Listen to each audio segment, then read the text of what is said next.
At 70, I've learned a truth that could have saved me decades of heartache. If only I'd known sooner. It's this: the harder you chase people, the faster your peace runs away. The more you beg for approval, the smaller you become. The more you cling to those who drift, the lonelier you feel. Even in a crowded room. No one warned me. Not a single soul pulled me aside and said, "Stop exhausting yourself. The right people don't make you bleed for their love." I learned it the hard way, through sleepless nights, one-sided friendships, and the crushing silence of phones that never rang when I was the one who needed help. But here's the gift of time. I can spare you the ache. Today, with a heart full of lessons and hands free of desperation, I'm passing this quiet wisdom to you, so you don't waste years like I did. If this truth settles softly into your spirit, if you crave more guidance that honors your worth without demand or drama, come join our community at Faith Wisdom. Here, you'll find nourishment for your soul. Never pressure, never pretense, just the steady light of kindness to help you walk your path with grace. Subscribe now. Let's grow wiser and lighter together. Number 1. Chasing people drained my heart, not filled it. For most of my life, I believed that keeping people close was my responsibility.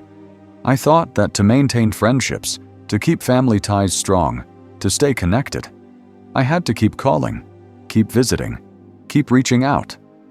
I believed that if I didn't, the bond would break, and I'd be alone. So I chased. I called friends who rarely returned the call. I invited family who always had something else to do. I offered help to neighbors who smiled politely but never truly welcomed me. And I kept pouring out my time, my energy, my thoughts. But what returned to me was small, distant, and cold. I remember birthdays where I baked cakes and waited by the door for visitors who never arrived. Christmases where I sent cards but received none. Mornings where I stared at the phone, wondering why it never rang. The more I gave, the emptier I felt. Because here's the truth no one told me. You cannot fill your heart by chasing people who do not see your worth. I was like a gardener watering dry ground where no seeds had been planted. No matter how much water I poured, nothing would grow, because the soil wasn't meant to bloom for me. I wish someone had said, "Stop. Save your water. Tend your own garden." Now I know. Now I gently let go of those who don't value my time. I stop chasing. I stop calling endlessly. And you know what? My heart is full again. I read books. I tend flowers. I sit quietly in my garden. I call only the friends who call me back. I smile at the people who smile first, and life feels lighter, calmer, more beautiful. Number 2. Letting go is strength, not defeat. For years, I thought letting go meant failure. I thought it meant giving up too soon. I thought I was supposed to hold on to every friend, every family member, every relationship, even when they hurt me, even when they forgot me. So I held on tightly. I kept calling friends who never called me. I kept visiting people who barely noticed I was there. I kept apologizing just to make peace, even when I'd done nothing wrong. But something inside me slowly began to break. My joy faded. My energy disappeared. My heart grew heavy. And then, one quiet autumn afternoon, I stood by the old tree in my yard. The leaves were falling gently, one by one, drifting to the earth without fear, without regret. The tree didn't fight to keep them. The tree didn't cling. And I realized letting go is natural. Letting go is part of life. Letting go is not weakness. It is quiet strength. So I let go. I let go of people who no longer cared to make space for me. I let go of gatherings where my smile felt forced. I let go of memories that kept me chained to old pains. And when I did, something beautiful happened. New people entered my life. Quiet joy returned. I felt lighter, free. Letting go was not the end. It was the beginning of a new peace. Now, when someone leaves, I bless them and release them. No anger, no fear, just quiet understanding. And life rewards me with calm, gentle friendships that feel warm, honest, and kind. Number 3, real relationships don't need chasing. This is one of the hardest truths I've ever learned, but also one of the most freeing. You never have to chase the people who are meant to stay in your life. The ones who care will call. The ones who love will come. The ones who see your worth will stay. It's that simple. But oh, how long it took me to believe this. I spent years wondering why I always had to be the one to reach out first, to call, to visit, to check in, to care. I thought, if I stop trying, they'll forget me. But here's the truth. The ones who truly love you never forget. You live in their hearts, whether you speak every day or once a year. I think of my old friend Mary. We speak only a few times a year now, but when the phone rings, there's no awkwardness, no distance, just warmth, laughter, ease, no chasing, no effort. That's real connection. It flows naturally. When I stopped forcing friendships, stopped running after people who didn't notice my absence, real friends appeared, and I learned. You don't have to chase what's meant for you. It will stay. It will find you. The peace that comes from this is like sitting in the sunshine after a long rain. And now, in this gentle season of life, I choose only such ease. Number 4, pleasing everyone left me empty. I used to think my worth came from how much I could give, so I gave everything. I said yes to favors when I was tired. I smiled when I wanted to rest. I listened for hours when my heart needed quiet. I thought, if I please everyone, they will love me. They will stay. They will see my worth. But no one ever told me the real cost of this. When you please everyone, you slowly disappear. Your voice softens until you can no longer hear it. Your needs fade until you forget them. Your joy slips away until life feels gray and flat. I remember saying yes to every neighbor's request. Watering their plants, watching their pets, picking up their groceries, always with a smile, even when my back ached and my heart was weary. And did they thank me? Rarely. Did they notice my tired face? Number 1 day, my body said no before my mouth did. I felt dizzy, weak, overwhelmed, and at last, I said the word that saved me. No. No, I can't today. No, I need to rest. No, I must take care of myself first. And the world did not end. They found someone else. Life went on. And I felt lighter, happier, stronger. Pleasing everyone is a trap that leads to exhaustion, but pleasing your own soul, choosing your own peace, brings joy. Now I say yes, only when my heart smiles. I say no, without guilt. And life is softer, kinder, more peaceful. Number 5, your peace is worth more than any relationship. I never understood this simple truth until my late 60s, and how I wish someone had kindly told me this earlier. Your peace is more precious than any friendship, any approval, any relationship. I spent decades thinking that the people in my life were the treasure, the relationships, the bonds, the connections. I ran after them, protected them, held on to them as if they were delicate glass. But in the quiet years of aging, I've come to realize the real treasure is my peace, my calm, my soul's rest. How often did I trade my peace for a lunch date I didn't want? For phone calls that left me anxious? For gatherings that made me feel small, invisible, or out of place? How many times did I lose a quiet, peaceful evening just to be in the noisy company of people who didn't value me? Too many times. And what did I gain? Not joy, not growth, not love, only weariness, only the dull ache of being unseen, unappreciated, unheard. One summer evening, I sat alone on my porch.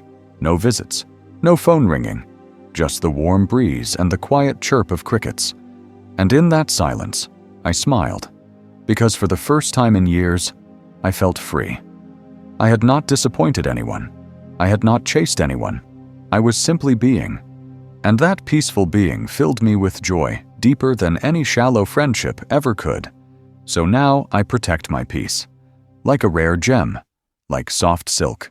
I don't let everyone touch it. I don't give it away for nothing. And when someone or something threatens that peace, when they demand too much, give too little, or stir confusion in my heart, I kindly, gently, lovingly let go, because no person, no event, no relationship is worth the price of my quiet joy. When you're 70, you realize peace is life, peace is health, peace is love, and I will no longer trade it away. Number 6, the beauty of receiving, not just giving. For almost all of my adult life, I believed a quiet lie, a belief that sat in my heart, unnoticed.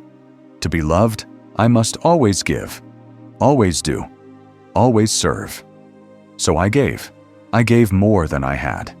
I gave when I was tired, when I was sad, when my body whispered for rest, but my mind said, one more favor, one more helping hand. I gave love to people who barely gave a smile in return. I gave help to those who never asked how I was. I gave time to those who were too busy for me. And do you know what happened? I ran dry, like a well with no rain. I became tired in my bones, weary in my spirit, sad in my soul. Then one day, my granddaughter came to visit. She was holding a basket of fruit. She smiled and said, "Grandpa, sit down. I'll make the tea today." My first thought was to wave her off. "No, I'll do it." But I stopped. Something inside me paused, and I gently said, "Thank you. I'd love that." And as I sat watching her prepare tea, as she served me kindly, lovingly, I felt something fill my heart, something I hadn't felt in years. I felt cared for, and I realized receiving is a blessing too. Letting others help you is not weakness, it is a gift to them. It lets them feel useful, needed, loved. All these years, I robbed the people around me of that joy by trying to do everything myself. But now, I let others give. I accept kindness. I allow help. I receive without shame. And life has become richer, softer, sweeter. We are not meant to only give until we fall apart. We are meant to receive, to be filled, to be loved back. And this beautiful circle of giving and receiving has brought me quiet joy I never knew before. Number 7, the most important lesson. You are enough, just as you are. And now, my dear friend, I must share the most important lesson of all, the truth that I waited 70 long years to learn. The truth that could have saved me from so many lonely nights, tired days, and quiet tears. You are enough, just as you are, right now, without chasing, without proving, without earning anyone's love. You do not need to be more patient. You do not need to be more helpful. You do not need to be more anything. You, in your quiet grace, your silver hair, your gentle heart, your wisdom earned from decades of life, you are already enough. For so long, I thought I had to earn love, by being good enough, by giving enough, by being pleasing enough. But none of it mattered to the people who truly cared for me. My real friends loved me in my quietness. My true family valued my simple presence. They didn't care about what I gave. They cared about who I was. And the ones who didn't see that were not meant to stay. Oh, how I chased. How I ran after those who didn't care. I thought if I did more, smiled more, gave more, they would finally love me. But I was wrong. If someone cannot see your worth as you are, they never will. So I stopped chasing. I stopped proving. I stopped begging. And I started simply being. And something beautiful happened. I felt free. I felt strong. I felt peaceful. The right people, the gentle souls who truly cared, remained. And they loved me, not for what I gave, but for who I was. And now I tell you, with all my heart, you are enough. You do not have to chase anyone. You do not have to fear being forgotten. You do not have to earn a place in anyone's life. The right people will stay. The right hearts will remember. The right love will remain. And your peace, your joy, your quiet life will be more beautiful than you ever imagined. Final message. So, my dear friend, if you have spent years running after people who never cared enough to stay, if you have spent nights wondering why your kindness was not returned, please hear this. Stop. Rest. Let go. Your worth is not in what you do for others. It is in who you are. Chasing people only brings weariness, but standing still, calm, proud, content, brings the right souls close. Let them come to you. The ones who see your light will stay. The ones who do not are not meant to be part of your peaceful journey. Guard your joy. Keep your peace. Tend to your quiet happiness. And if you would like more gentle wisdom like this, more reminders of your value and your beauty in these golden years, please subscribe to the Faith Wisdom channel. Here, you will always be gently reminded of the quiet truths that matter. Stay kind to yourself. Stay proud of your journey. Stay in peace. Your best days are still blooming.